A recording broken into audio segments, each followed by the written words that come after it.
Make sure you don't miss a thing. Go to starzology.com/newsletter and sign up. Welcome to the Starzology Astrology Podcast. I'm your host, Alison Price, and I'm here with my good friend and co-host, Owen O'Neill. Hello, Alison. It's great to be here. So nice to have you once more. So in this episode, we're going to be talking about the June 2026 Overarch. Yeah. And by Overarch, we're talking about the astrological events that are happening. We're going to be talking about the planetary ingresses, that's planets changing signs. We're going to be talking about the lunations, which is the new and the full moon, and eclipses, if there are any, and then any stations that may or may not occur. Sounds good. So we do this every month. We give a bit of an overview, and it's not necessarily a horoscope per sign. Well, it isn't. But what it is, it's what astrologers would look at if they were going to be writing horoscopes. It's the changing and the shifts of energy that are occurring throughout the month. Yeah, absolutely. And we do this every month. And it's just a good way to give people an idea of what the weather forecast is astrologically for the coming month. That's right. And some months are more busier than others, and some months have some big movers. And we'll discover what's going on in June as we go through it. Indeed. So on the 1st of June, we've got Mercury enters Cancer. Right. So it's leaving Gemini behind, and it's actually entering Cancer. I've got a couple of thoughts I'm just going to share about that. Excellent. There will be much conversation surrounding important things that really matter when Mercury enters Cancer. Big decisions about your residence can be aired now. This is the moment for clear discussions. You will do well to listen closely to everyone who lives in your home and their fears and concerns. And avoid assuming you know how they feel, and take the time to listen. Yeah. Yeah, and this is an interesting thing because obviously Mercury, maybe not obviously, is it rules Gemini, and so it has just it will be leaving its own sign. Yes, and it is happy, as we say, as in its own like sign. a clam. Yeah, but Mercury in Gemini can be a very fast-paced, chatty, sort of almost kind of thoughtless, thinking without feeling. Yes, maybe thinking before you.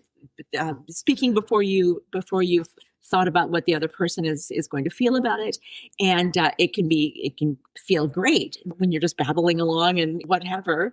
But yeah, Mercury in Cancer is more thoughtful, a little more introspective, a little more compassionate. I think so. It's better for those kinds of deep talks where you really need to empathize and listen to the other person before waiting to talk. Yeah, I think Mercury in Gemini is much more of a waiting for your turn to talk kind of. Or if not butting in. If not, exactly. Maybe not waiting so much. Yeah. Yeah. But that's the thing. When it's in Gemini, it's opinion. Yeah. But now, although it's to do with what you're talking and thinking, you do need to listen as well. Yeah. And this would be definitely one of those signs where everyone will benefit from just letting the other person speak or listen to what they're really trying to tell you. Yeah. Yeah. And it's not just Mercury is very much about speech, but it's also about how we think. It's about our body language. Yes. And it's about our learning styles and our everything to do with communication, not just speaking. So I think Mercury in Cancer is it's probably much more how you speak through your actions, or how you speak by listening, or how you express your affection for people or nurture people, as Cancer is wont to do. Maybe not through speaking, but through your actions. Yeah, yeah. So that's something that we can all lean into there. Yeah, for sure. Yeah. And as you said, Mercury does rule Gemini. It also rules Virgo. We'll just mention that as well. Yeah, it does indeed. Yeah. So on June 13th, Venus is entering Leo. Yeah. So it means that it's leaving Cancer and it's now entering the sign of Leo. Yes. And some of my thoughts are that now there's a shift of energy as you look for creative solutions around your love affairs. Whoa. If you are single, you will be more open to a romantic encounter as Venus enters Leo. It may not get heavy immediately, as this is the time to play it cool. Yeah. Yeah. If you are in a meaningful relationship, this ingress will bring more heart to your affair. Love it. And now you can engage yourself wholeheartedly with your fun, loving partner. Yeah. So I think this is a very pleasant placement. Absolutely. I think of Venus in Leo as sort of the grand romantic gestures, Oh, yeah. Yeah. or it's like makeover time, time to sort of beautify and put your best foot forward and peacock feathers and right. Yeah, Bunches of roses. Men and women. Yeah. Doing your best to impress. And yeah. And Venus is the planet of attraction as well. So maybe we're all wanting to attract, in a leonine sort of way. Yeah. A fiery, passionate love affair. Try some red lipstick. Yeah. Something new with your hair. That's right. Do something with the mane. Do something with the mane. Yeah. Love it. Yeah. So that's great. Then when we get down to, then on the next day, on the 15th, we've got a new moon in Gemini. Yes. So this is the only new moon this month, and it's actually going to be at 24 Gemini. So this suggests that there will be a blend of emotional and factual events which unfold. Mm-hmm. Any lies can easily be slipped into the good news. Yes. And read the fine print. Be aware of how you feel when you blurt things out, and also start a writing project like a journal, book, or article now. Yeah. Because the new moon is a time to start something new, something fresh. It's our monthly reset. Yes. And this particular one's in Gemini. So gather your thoughts, make some notes. Make some lists. Make another list about your list, a list of lists. Buy some new notebooks. Oh, yeah. Yes. So I think that's pretty straightforward. And yeah. So then on the 19th of June, we have the biggest movement of the month, and this is Chiron's entering Taurus. Yes. So we actually have a particular podcast, a full episode about Chiron entering Taurus, and we can put a link to that below. But what it really means is that Chiron is leaving Aries, where it's been for a long time. Yeah. And it's going to be going into Taurus. We'll as I say, we'll talk more about that in our Chiron in Taurus episode, I think. Indeed. Yeah. Indeed. Yes. That's a big one. It's a big one. Yeah. Well, it's the biggest shift. It's the most outer planet making a shift. Yes, indeed.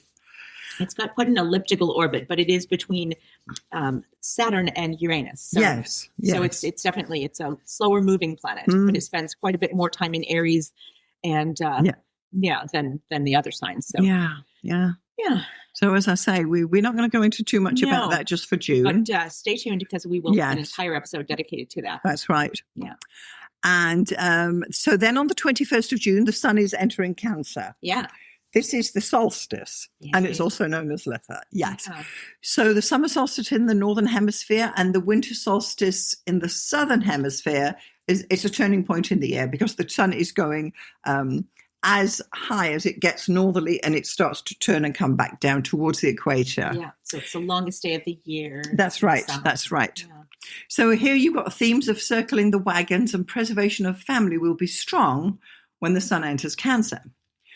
Focus on your foundations and thank those who really support you. Yeah. There is an air of quiet confidence now. Love that. Yeah. Yeah. Cancer is, it's all about the home and mothering, nurturing, childhood, but also patriotism, the homeland. Yes. Yeah. Yeah. Yeah. And your roots and everything, and from whence you came. Right. From whence you came. Yeah. So that's the 21st. That's the sun entering Cancer. And then on the 28th, Mars is entering Gemini. So all of these planets are kind of moving similarly. Yeah. So Mars is leaving Taurus where it's not very well placed. Yeah. And it's going to go into Gemini. Yeah. So now the urge is to make connections, which is a strong urge as Mars enters Gemini.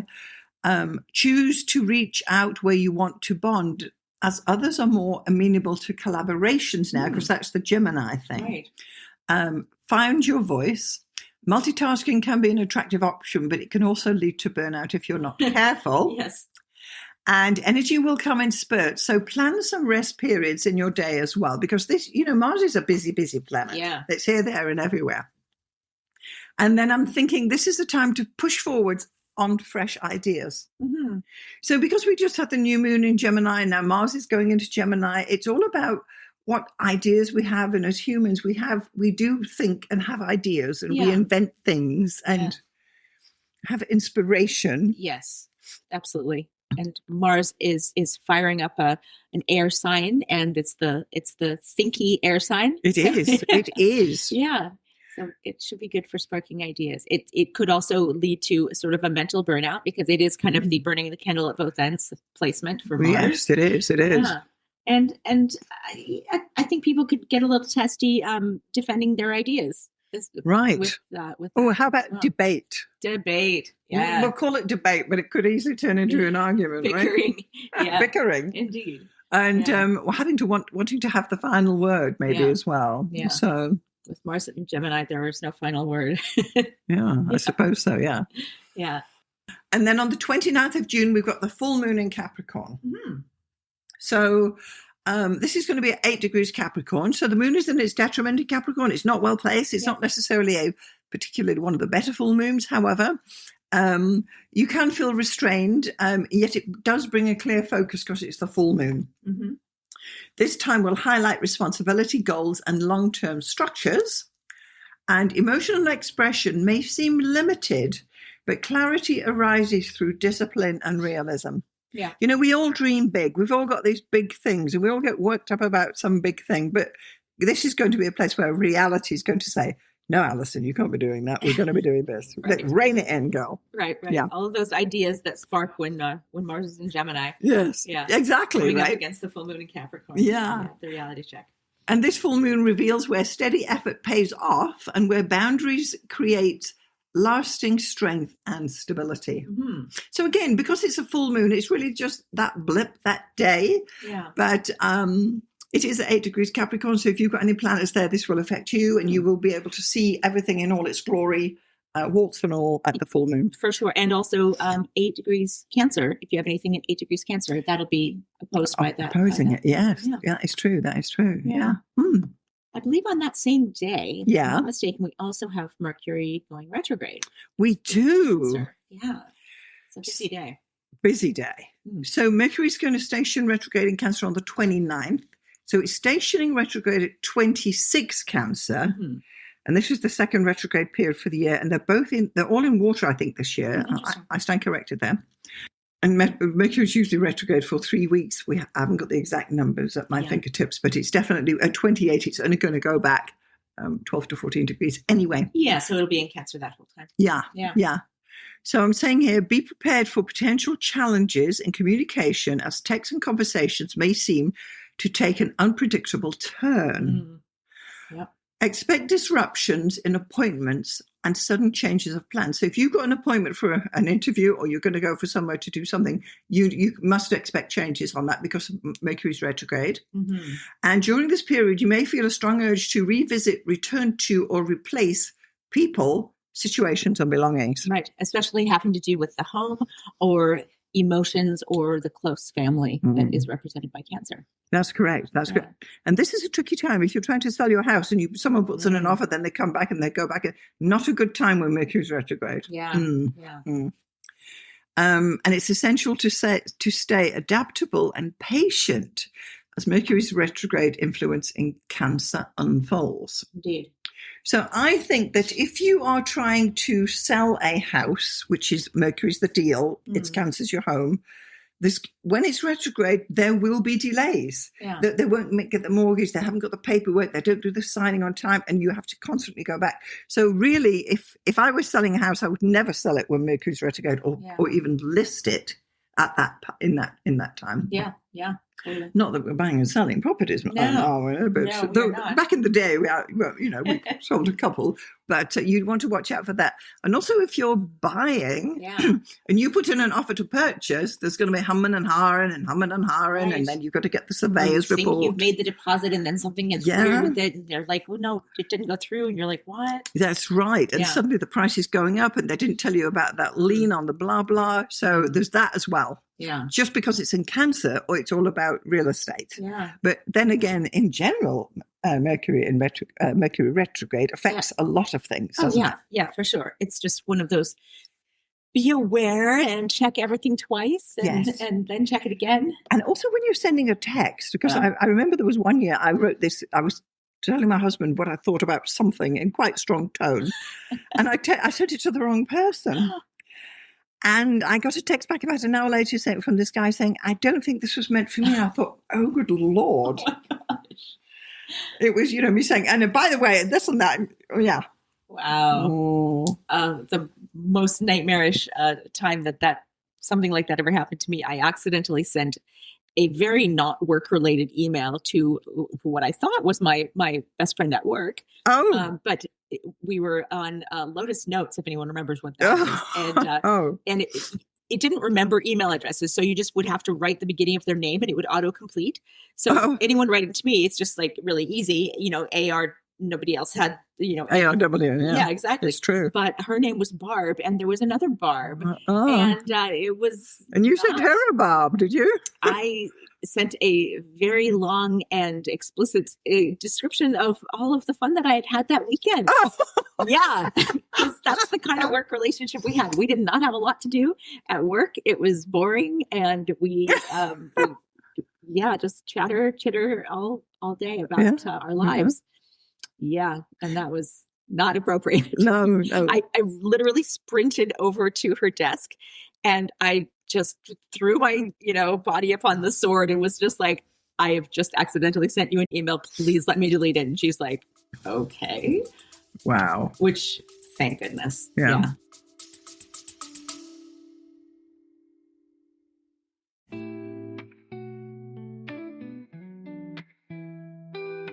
This episode is brought to you by New Moon Wishing, a self-care guidebook for wishful thinkers. Please see the link in the show notes.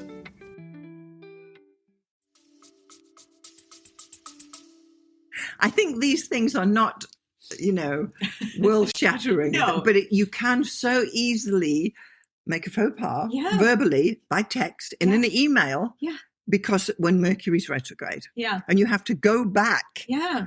And either apologize, which is the worst thing ever. My gosh, yeah. I mean, at least I was lucky enough that I was in the office where I could literally run over there. These days everything's remote, everything is so instantaneous. Yes. There's no backsies, Yes, it's gone. Yeah. It's gone. Yeah. Well, this is it, and that is definitely a general terms with Mercury retrograde, right? We want to watch out for these things. For we just want to be aware, but.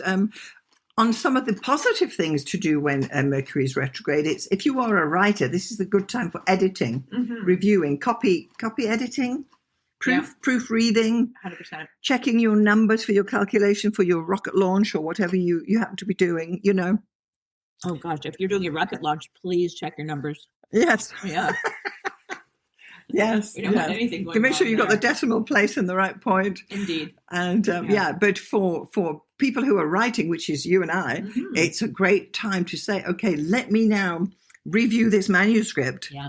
Because you've got 50,000 words and you want to let me just go over this again. Yeah. Let's talk about the sequence of events. Let's talk about chapter titles. Is it cohesive? Yeah. And these are the good things that you can do when Mercury is retrograde. Also for swatting for exams. Or, do you call it swatting? I don't think so. Okay. Well, what do you call it when you're learning for exams?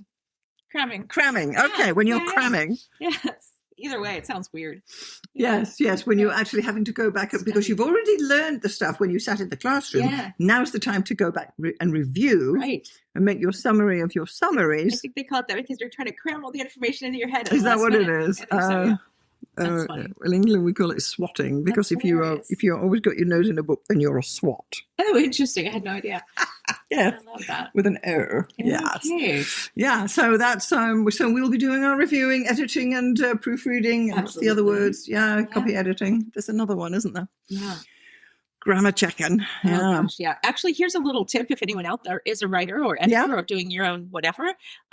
Always read something out loud, or better yet, have one of those text-to-speech things that are out there for free. Yeah. Just you can Google text-to-speech free thing and go to a website and dump all the text into it and have it read out loud back to you. because it will very frequently catch errors that you, Yeah. Visually would just gloss right over. Yeah. Because you've read it so many times and it looks Yeah. fine to you. And then and there's hear it. endless sentences. And You hear it back and you're like, oh, that's a run-on sentence, or why does the word appear twice in a row? And I just looked over that a million times and didn't catch it, or what have you. And some spelling, some words I just can't spell, but I've really got to double check and triple check that I'm using the correct one. Oh, yeah. For sure. But homophones, yes. Homophones. Yeah. Yeah, and things like, there's some words like, I don't need to go into it now, but anyway, there are words I just struggle to spell. But anyway, yeah. So that's what to do with Mercury is retrograde. Indeed. And why not do it? Yeah. Yeah, totally. And then on the 30th, we thought we had the big move. Jupiter's entering Leo. Yes. So this is the 30th of June. Jupiter's entering Leo for the first time in 12 years, to bring confidence, creativity, and self-expression in Leo. Yeah. I've been waiting for this move. So exciting. Making its move. So Leo's bold fire energy expands Jupiter's optimism, encouraging people to shine in their own light. This transit favors artists, performers, leaders who step forward with courage and authenticity. It is the time to embrace joy, generosity, and celebration of life. Personal growth comes through following your heart and expressing your talents freely. While ego inflation is possible, true success lies in inspiring others through warmth and creativity. Absolutely. Yeah, so we actually do have an episode on Jupiter entering Leo, which I will link to because I think it's gone out before this one has, and where we went into it in great detail. Indeed. Right? Yeah. Because it's a big one. When these big planets change signs or ingress, it's huge. Yeah. So, with Jupiter entering Leo, it's going to ultimately be crossing your midheaven, right? Which is in Leo. Yeah, it's around 12 degrees. Yeah. Yeah. And it'll be crossing my ascendant later this year. So I'm thinking, I'm liking this. Yeah. And it's just going to get bigger, isn't it? Love it. Yeah. But it's a huge planet moving into an outgoing party sign. Yeah. And right in the middle of summer. Love it. Yeah. It invites everyone to live more fully, love more deeply, and radiate their inner brilliance. Yeah. Wow. Love that. Yeah. So there's quite a few movements in June. Those are the main ones we're looking at. There are perhaps a few other aspects and whatnot, but we're not necessarily going to be looking at those.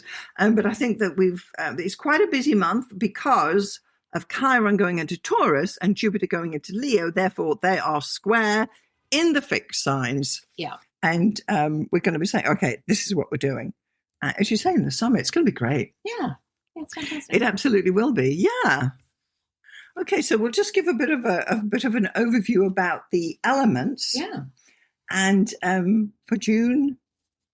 Yeah, we're starting out with kind of a fiery, airy kind of vibe, and those are both. What do we say? Active, not masculine. Yes. Yeah. So they're the active. I can't say that anymore. No, we can't say that. No. But yeah. And we say that it's active because and fire because there are planets in the fire signs. Yes, indeed. Yeah. We've got Neptune, Saturn, and Chiron in fire. Yeah. And then Jupiter's going into Leo, which is a big shift. Yeah. And then there's quite a lot in air in the Gemini. It's really, it's not even. And Pluto's still in Aquarius, of course. Oh, right, will right. Be for the foreseeable. Forever. Yeah, might as well be. Forever. Yeah. So Gemini's been quite well, what's the word, represented here. Yeah, and Uranus is also, I believe, in Gemini. Yeah? It is, yes. Yeah, so that's a lot of air, a lot of fire. Yeah. So both Gemini and Aries, which we're talking about, the air and the fire we call them active signs because it's outgoing. The energy is ejected outwards. Yeah. Whereas the other signs, the passive signs, the energy is absorbed inwards. Receptive. Yeah. Yeah. So that's why we used to call like earth and water are receptive. Yeah. Receptive, yeah. Yeah. So this is the thing. It's like the magnet. You've got the positive side and the negative side. We don't want to say that, but back in the day they used to. Totally, yeah. You had negative, positive, yeah. You had negative signs. Yeah. And, oh my goodness. Yeah.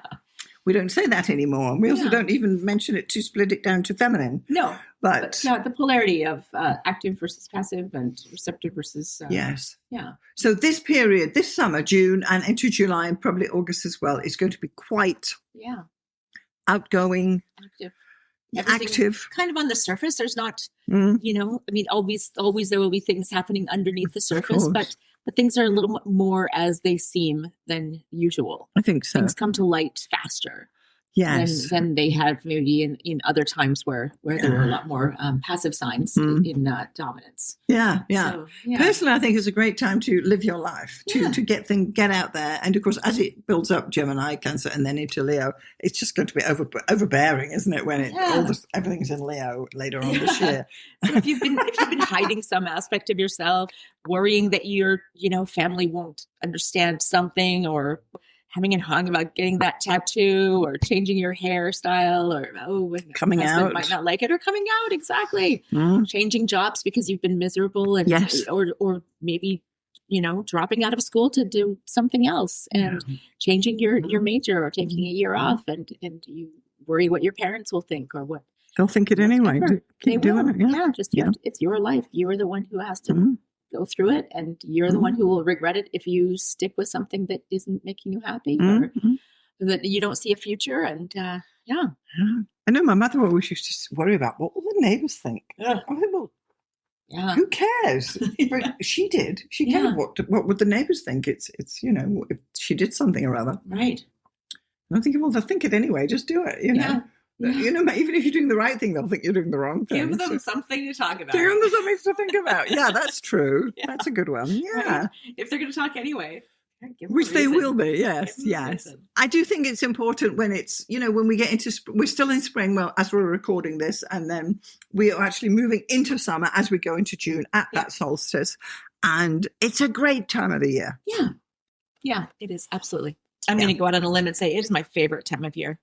Summer or spring? Oh, summer. Just this period. Just summer. I mean, and luckily where we live, summer is, really we get a good start to summer in late April, usually into May. Yes. It's basically summer. And then we could have a late summer that goes in, through October. Yes. A couple of years ago, we had this heat wave, and I remember, I was paddleboarding with my bestie on, I believe it was November 2nd. Good grief. Yeah, that was a definite exception to the rule. That's not normal, but it's always that one year that we look back on and we're like, remember that when we were. Wow. But yeah, usually at least all the way through September, and sometimes through October, we still have the really nice weather. But it is relative, because I'll tell you, the first year we came here and summer came round, because we really landed in September in Canada and enjoyed that winter. And then spring came and we were waiting for the summer, because we were used to serious heat living in Palabora, and it used to hit like 45 degrees on the midday sun.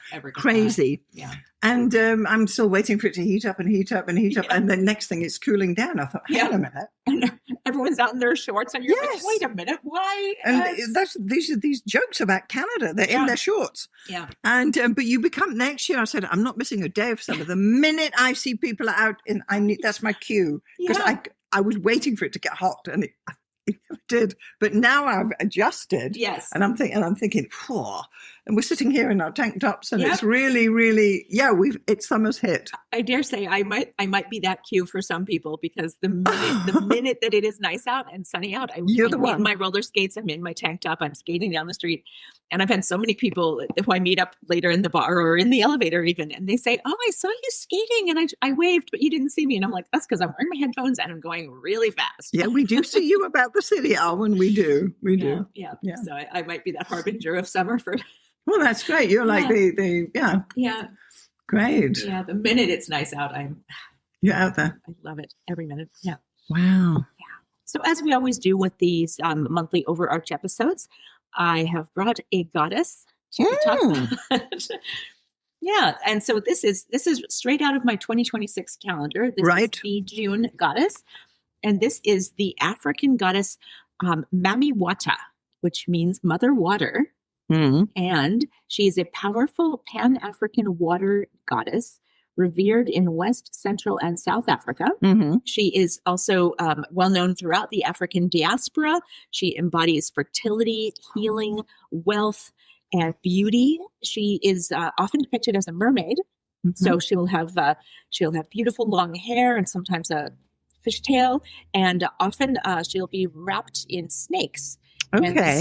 And this is partly because she also represents sort of the dangerous, untamed nature nature of water, and water snakes are a thing.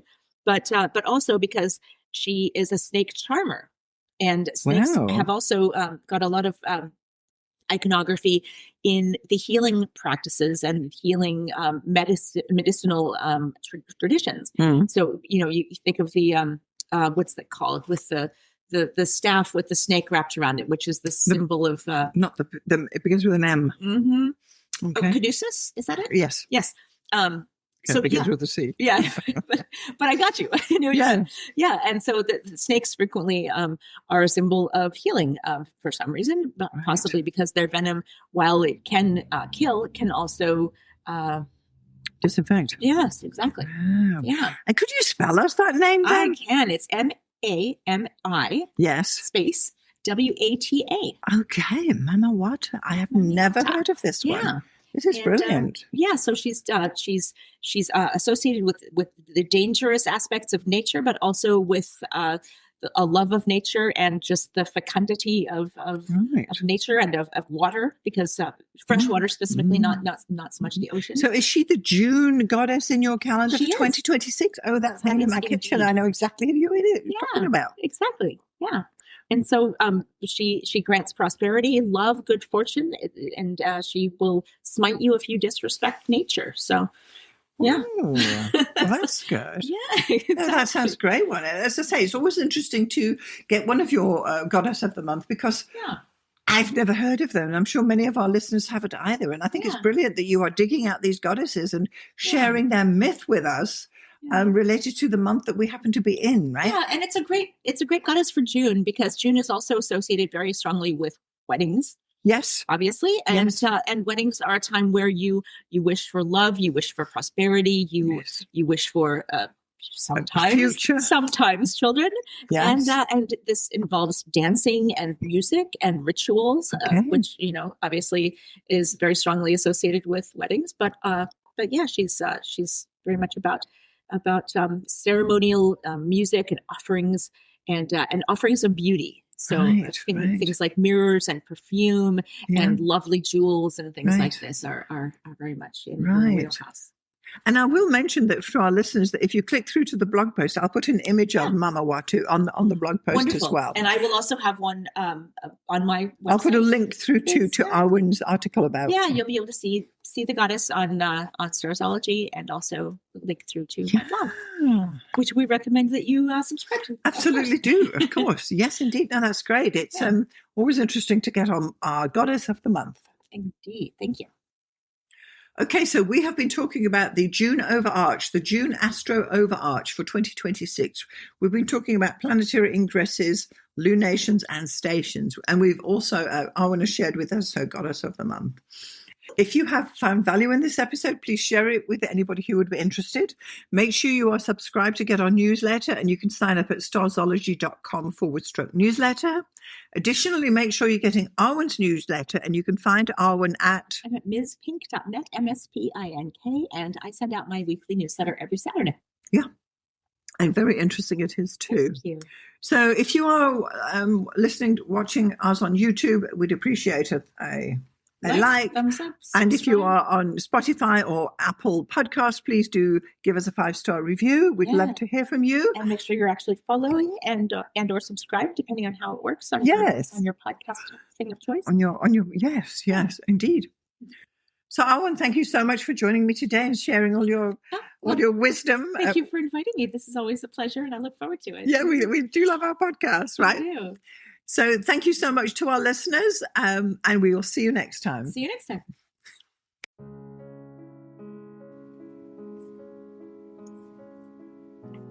Thanks so much for getting this far through the episode. I just want to take a moment to tell you about the two main options of my astrology services. So the first one is coaching.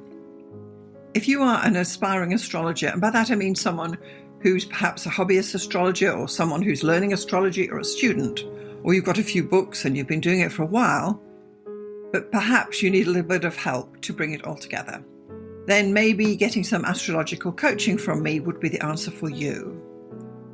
The astrology coaching I offer is a 1-hour session on Zoom, and it's tailored to answer your particular questions. For example, if you have issues with natal chart readings, we can go there. Or if you're having problems working with your forecasting, we can go there. Or even basic astrology stuff, or even getting yourself organized for your astrology business. The idea is that astrological coaching will answer your particular questions. It's tailored specifically to you and where you are in your astrological journey. And I'm happy to help you out with some guidance about how you can get going, what to focus on, and what to dismiss. So that would be the astrological coaching for people trying to learn astrology. The second astrological service I offer is consultations. So this is for someone who perhaps doesn't know anything about astrology, but they just want to have their chart read or get their chart done. Call it what you will. So once more, this is a 1-hour consultation over Zoom. I will interpret your chart, tell you about the main features, tell you about where the energy is flowing, and all the rest of what is entailed in a thorough natal chart interpretation. I can also add in some forecasting in there too, bearing in mind we only have 1 hour. So just in summary, I've got coaching for people who want to learn astrology, and I've got consultations for those who want to get an astrology reading done. I'm Alison Price from Starzology.com. Thank you so much for listening. We'll see you next time.